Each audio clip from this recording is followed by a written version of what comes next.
জুলাই গণ অভ্যুত্থানের সম্মুখ যোদ্ধা ও ইনকিলাব মঞ্চের মুখপাত্র শরীফ ওসমান হাদি হত্যাকাণ্ডের নেপথ্যের কারিগরদের বিষয়ে নতুন তথ্য সামনে এসেছে। চাঞ্চল্যকর এই কিলিং মিশনের মূল পরিকল্পনা ও বাস্তবায়নের পেছনে শাহিন আহমেদ ওরফে শাহিন চেয়ারম্যানের নাম উঠে এসেছে গোয়েন্দা সংস্থার ভাষ্য অনুযায়ী। কিলিং মিশন বাস্তবায়নে অর্থ ও অস্ত্র দুটোর ব্যবস্থাপনাতেই তার সরাসরি ভূমিকা ছিল। কে এই শাহিন?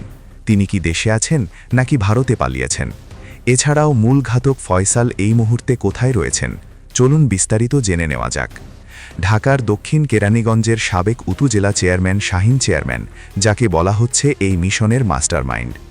এছাড়া এই হত্যাকাণ্ডে শাহিন চেয়ারম্যানের সঙ্গে ঘনিষ্ঠ যোগাযোগ ও সহযোগিতায় ছিলেন আরও কয়েকজন ব্যক্তি, যাদের মধ্যে নিষিদ্ধ ঘোষিত ছাত্রলীগের সাবেক কয়েকজন নেতার সম্পৃক্ততার প্রাথমিক তথ্য মিলেছে।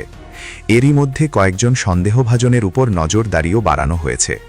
গোয়েন্দাদের দাবি, হাদির উপর হামলার পর হামলাকারীদের ঢাকা থেকে সীমান্তের দিকে পালিয়ে যেতে সহায়তা করেন গোপালগঞ্জ জেলা ছাত্রলীগের সাবেক সভাপতি আব্দুল হামিদ। এ ঘটনায় তার সংশ্লিষ্টতার অভিযোগে তাকে গ্রেফতারের জন্য অভিযান জোরদার করা হয়েছে। তদন্তে পাওয়া তথ্য অনুযায়ী হামলার আগে ও পরে ঘাতকদের সঙ্গে তার একাধিকবার যোগাযোগ হয়েছিল। তদন্ত সংশ্লিষ্ট কর্মকর্তারা বলছেন, জুলাই অভ্যুত্থানে শরীফ ওসমান হাদির সক্রিয় ভূমিকা এবং গত বছরের ৫ আগস্টের পর তার ধারাবাহিক বক্তব্য ও রাজনৈতিক অবস্থান আওয়ামী লীগকে চরমভাবে ক্ষুব্ধ করে তোলে। দলটির আভ্যন্তরীণ মূল্যায়নে হাদিকে বড় ঝুঁকি হিসেবে দেখা হচ্ছিল। সে প্রেক্ষাপটেই তাকে লক্ষ্য করে পরিকল্পিত হত্যাকাণ্ডের ছক তৈরি হয়।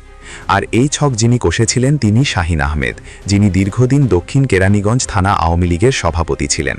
স্থানীয়ভাবে একজন প্রভাবশালী নেতা হলেও আইনশৃঙ্খলা বাহিনীর নথিতে বহুদিন ধরেই তিনি সন্ত্রাসী ও অস্ত্রধারী হিসেবে পরিচিত ছিলেন। অভিযোগ রয়েছে, শেখ হাসিনা সরকারের সময় সাবেক বিদ্যুৎ ও জ্বালানি প্রতিমন্ত্রী নসরুল হামিদ বিপুর ঘনিষ্ঠ হিসেবে তিনি ব্যাপক প্রভাব খাটিয়ে একাধিকবার উপজেলা চেয়ারম্যান নির্বাচিত হন এবং নানা অভিযোগ সত্ত্বেও ছিলেন ধরাছোঁয়ার বাহিরে।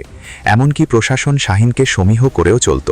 স্থানীয়রা জানান, গত বছরের ৫ আগস্ট রাজনৈতিক পট পরিবর্তনের পর আওয়ামী লীগের অনেক নেতাদের মতো শাহিন চেয়ারম্যানও সীমান্ত পেরিয়ে ভারতে চলে যান। প্রথম দিকে সেখানে আত্মগোপনে থাকলেও গত কয়েক মাস ধরে তিনি আবারও খোলস ছেড়ে পুরনো চেহারায় আবির্ভূত হন। তদন্তে জানা গেছে, শাহিন আওয়ামী লীগের হিটলিস্ট প্ল্যান বাস্তবায়ন করতে বিভিন্ন অ্যাপ ব্যবহার করে দেশে থাকা স্নিপার সেলের সদস্যদের সঙ্গে যোগাযোগ করে পরিকল্পনা বাস্তবায়নের চেষ্টা করছিলেন। আইনশৃঙ্খলা বাহিনীর এক কর্মকর্তা জানান, কয়েকটি হোয়াটসঅ্যাপ কল ও খুদে বার্তার সূত্র ধরে শাহিন চেয়ারম্যানের সম্পৃক্ততার প্রমাণ পাওয়া গেছে। একই সঙ্গে পলাতক ছাত্রলীগ নেতা হামিদের সঙ্গে হত্যাকারীদের যোগাযোগের তথ্য মিলেছে। ভারতে অবস্থানরত কয়েকটি গ্রুপ থেকে অ্যাপভিত্তিক যোগাযোগের মাধ্যমে ঢাকায় থাকা সহযোগীদের কাজ সমন্বয় করা হচ্ছিল বলেও তদন্তে উঠে এসেছে। সূত্র আরও জানায়, হাদি মামলার তদন্তে সন্দেহভাজনের তালিকায় কয়েকজন রাজনীতিকের নামও এসেছে। এদের ভূমিকা যাচাই গ্রেফতার হওয়া আসামিদের যৌথভাবে জিজ্ঞাসা করা হচ্ছে। পাশাপাশি শাহিন চেয়ারম্যানের ঘনিষ্ঠ হিসেবে পরিচিত কেরানীগঞ্জের দুজন ছাত্রলীগ নেতাকেও গ্রেফতারের চেষ্টা চলছে।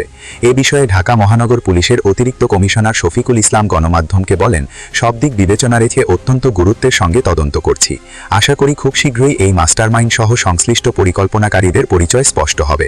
এদিকে দেশের কয়েকজন সুবিধাবাদী সাংবাদিকরা মিথ্যা খবর ছড়িয়ে দিয়েছে যে শুটার ফয়সাল নাকি দেশ থেকে পালিয়েছে। যদিও পিনাকি ভট্টাচার্যের দাবি ফয়সাল দেশে আছে। এছাড়াও ফয়সাল ভারতে পালিয়ে গেছেন এমন তথ্য পুলিশের কাছেও নেই। ইনকিলাব মঞ্চের মুখপাত্র শরীফ ওসমান হাদির মৃত্যুর পর উত্তেজনা ছড়িয়ে পড়েছে রাজনৈতিক অঙ্গনে। ওই ঘটনার পর ভারতীয় সংশ্লিষ্টতা নিয়ে অভিযোগের সুর আরও তীব্র হয়েছে।